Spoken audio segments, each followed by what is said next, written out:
Hello, my name is Laura Collins Listermensch. I'm Executive Director of F.E.A.S.T.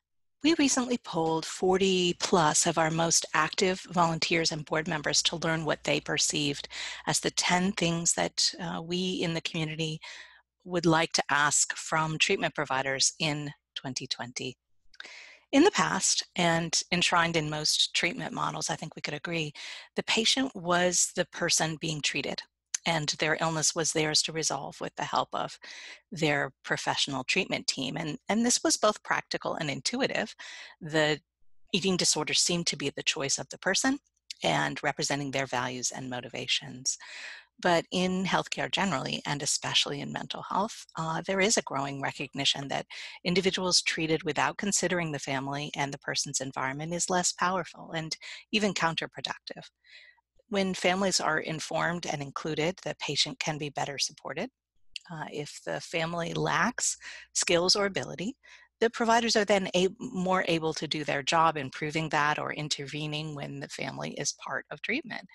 If the patient's mental illness is triangulating or there is a lack of insight, the family can be of the bridge between the patient and the treatment team in an ethical way. The reason that this has been resisted, there are many reasons, but there is a history of blaming patients for their symptoms and for blaming families for actively or passively harming the person. And this led to a parentectomy model where the parents were externalized and the family was not necessary, and patients were often told and treated as if their families were unnecessary or even harmful.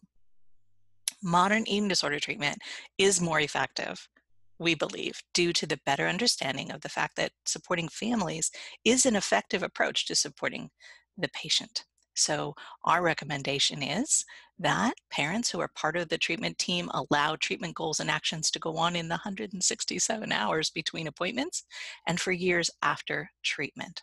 So that's our first point. The second is ask us. Mental illness can distort perception because eating disorders often, at certain stages of the disorder, can carry symptoms that are egosyntonic or anosognosic.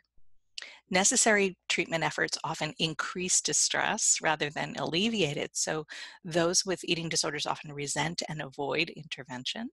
Uh, they're uncomfortable, patients' perceptions may be temporary or distorted, and that could leave the treatment provider protecting or believing the eating disorder and not the lasting values and beliefs of the affected person, which is where our expertise is as family members and especially as parents. And we know it is no wonder that treatment providers do not always get the full picture of life for their patients outside their offices, but that's why we're here to help. It is ethically possible and reasonable to welcome and make space for all perceptions, including patients, siblings, parents, and other affected people. So our tip two is that these tools for transparency and ethical information sharing protect the patient.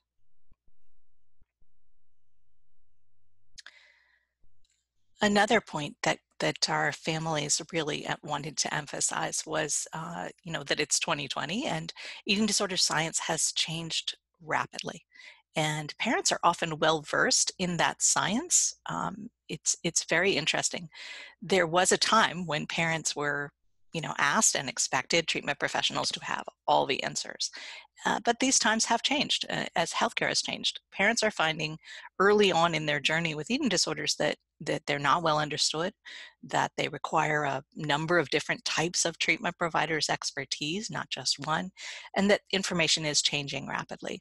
We're not asking the same questions, we're not accepting the same answers, and parents are increasingly doing our own homework. We're doing it directly. We're often the ones bringing new science and information to the providers for our people, and parents are leading the cry for more research, better training, and evidence-based treatment planning. So our recommendation is treat parents as professional colleagues who are knowledgeable in our field, which is our family, and parenting this person. But just as a dietitian and a physician might use have different training, have a different understanding, we are, as members of the team, We are here to support patients in our field of, of expertise. And parents who are considered partners on the team can be well informed and collaborative, and this is a win for the patient. Parents have a special role. We have special skills and knowledge that we bring to the table, and really is no replacement for us. And that is a basic human need and right, is parents and family members to be there for you.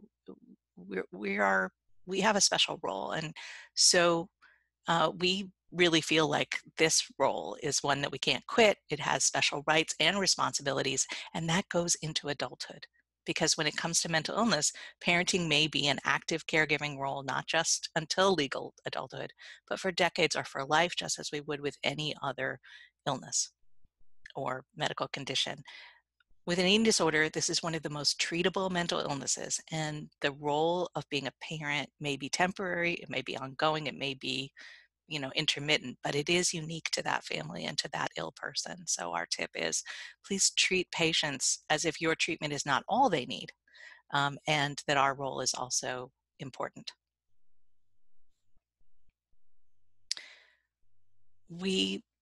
Our community really felt very strongly that it's important to look at us as caregivers, as that our role is also, we're busy saving our whole family and not just the affected person. And that can sound as if we are reluctant to do the work, but we do not operate, a person in the family does not operate as on their own. And we have a whole family and a whole person in mind. Often a patient presents for treatment and they get a diagnosis code and an appointment in your schedule. They're one of your patients among many, and you have to balance their needs and your needs and professional capacity and the range of your patients in order to maintain your ability to help your patients get well. We're doing the same thing. It really is no more reasonable to think that a therapist will devote all of their resources, personal and professional, to one patient than it is for a parent to only care for the deeply ill person. We have responsibilities, we have jobs, we have other children, we have our own health to take care of every day and over the long haul. And even if we wanted to give it all, and we do, we would ultimately not be able to help the affected person if we abandon all else. Families are complex, adult responsibilities are not optional. Um, the difference is that professional treatment providers walk into the treatment environment with training, with motivation, with a vision of how you're going to get it done. We don't have any of that. We're scared. We're confused. We're not ready. We were not, ready to engage in this. We do not have boundless optimism and energy when we walk into that room, and we may have walked into many rooms like your own. So we need to be seen in a larger context. We need to be met where we are. And you can hold that vision that we know we do not yet have of the hard and effective work that we can do as a family. We need that benefit of the doubt that we will get there and that we will balance all of the responsibilities before us. We can apply all the strengths we have, but we cannot do it alone, and we cannot do it without the full picture of our family in view. So our tip is that, parents will happily give it all, but our responsibilities are all is applied to larger than just the diagnosis. It's very important to remember, from our view, that not all patients recover. They may not recover quickly, fully, or at all, and we are still there, whether we are active caregivers or not. Um, this is a treatable mental illness, but delayed and weak treatment is still the rule. And even ideal interventions and situations can fail the patient. We never feel that the patient fails, but interventions and our ability to help the person may fail. And it is the nature of families to never give up. So even with long-term illness, even with protracted, difficult situations that go on for years and are complicated by other diagnoses or other problems, it is our experience, and it is our community's value that we are still there, and we will be ready to do the next thing that might be helpful to our person. It is not in the nature of families to really truly give up. we've found that a lot of the families that we talked to about this said that we walk into treatment pretty humble. We're often scared, angry, desperate, but we're rarely brimming with confidence. And it's quite clear to us when we walk in to more than one situation on more than one day that eating disorders knowledge is more than we can gather in a day or a week or even years. We visit a succession of professionals from different fields, and we hear different views, sometimes in the same day and often contradictory. We read two books, we talk to two people, and we see that they're not even describing the same disorder. So we do pick up on that. Even if you are very confident and consistent, we pick up on the fact that there is a wide um, area of unknowns. But the family community actually has an advantage over treatment providers. We can put all of our time into studying just our loved one's disorder. We can limit ourselves to modern information and not past training. And we do it across countries and across theoretical frameworks and across fields. So our scope of care is very narrow, but our sources are really far ranging. The F.E.A.S.T community includes families with a lot of professional knowledge in a lot of fields, and we've spent years often applying those skills to studying, attending trainings, working alongside policymakers, and building an information base amongst ourselves.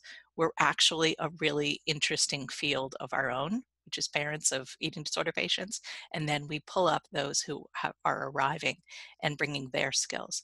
So providers come to us for information and for research and for analysis and for our help, training and raising money. We are an important part of the field, and we're quite knowledgeable, a lot of us, and we share information with great collegiality and professionalism, to tell you the truth. Uh, those those who would say that they know everything about eating disorders are probably overconfident or not being completely honest. Saying I don't know may be the most reassuring thing that a provider can say to a parent. If that's followed by let's learn about that together, we feel that our community is pretty good at that response. And we feel it is okay to say, I don't know. Next point is that we families and parents are more than the people that you see in those 50-minute hours. Um, we've we find that in the crisis and up to the time of discharge, you may see a different family than you would afterwards. And I just want to tell an anecdote is that I have been part of holding a lot of live events with families and providers, and we're kind of weird at F.E.A.S.T is that we ask our presenters, our professionals, to stay for the whole thing and not, do their bit and leave. We ask them to eat with the families. We ask them to volunteer and help out during the conference. This is a different way of approaching things, but it has this interesting side effect. I hear frequently from providers that they were at a F.E.A.S.T event and they met families, and it changed their view of families because they were surprised and impressed to interact with families beyond the crisis, beyond the anxiety, who were so eager to learn and understand and so normal. I think we need to acknowledge that life is different outside the treatment clinic, that families are, a lot more similar under stress, but kind of unique later. And we're kind of an interesting uh, study in how narrow the world becomes when our children are under threat. So we don't talk as much about those other qualities of our family, the siblings, the grandparents, our interests and our talents, our unique hobbies and these sort of things. We don't do that during those 50-minute hours. We're focused on the problem because our child is under threat, but we are so much more. And so our advice in 2020 is get to know families of recovered patients too. I think from what I've heard, it gives great perspective on your current patient families. We really feel that you can't do this without us. You need us, we need you, and parents can support treatment or undermine it. When we're on the team, we can be a really positive difference. We want to do the right thing, but we don't go in knowing what that is, and we feel responsible for our kids. And you know, you can't do this without us, not just because we're helpful to the process, but because we can't trust you without that. We need you to show our person that you trust us, and we need to do the same for you. No patient struggling with an eating disorder and all the work that they need to do for recovery can afford to decide whether to trust their family or their providers. They deserve to be able to trust both and know that we trust one another. Here are the things I hear all the time, and I felt. This is the scariest thing I have ever experienced. I don't sleep at night. I feel like our lives will never be okay again. This is a shattering diagnosis for families, for parents, loving parents seeing their children, adult, child, whatever the diagnosis, we are terrified by this. It is scary. It's very dangerous disorders. Um, Seeing that kind of distress and anxiety in someone that you're responsible for is incredibly difficult for a parent, because everything necessary to recover causes even more distress for a while, and that is terrifying. And we feel often as if we are making it worse by doing the right things for our loved one. What to do, how to do it, how often, how many calories, how long to do it, when to step back in. Our son or daughter may look sullen or angry or sad, but the truth is that they are scared, and so are we. But we are parents. We are also brave. We are mother bears and father bears protecting our cubs, and we have superhuman strength in crisis. We are brave when we know who the threat is and how to stand between that threat and our family. The courage of parents is enormous and unique, and we need you to tell us so. We need you to show us. We need you to be proud of us. We need you to show us the way forward, and we will do our job alongside you as we all save this person's life and future and help them pursue recovery and save our families. So thank you for what you do. Thank you for all you do for the families you serve. We know you are courageous too. Thank you again for being part of Feast of Knowledge, for engaging in this bonus content with us. We hope that this has been helpful, and we look forward to your feedback. And if you would like more information on Feast, we are always here. Thank you so much.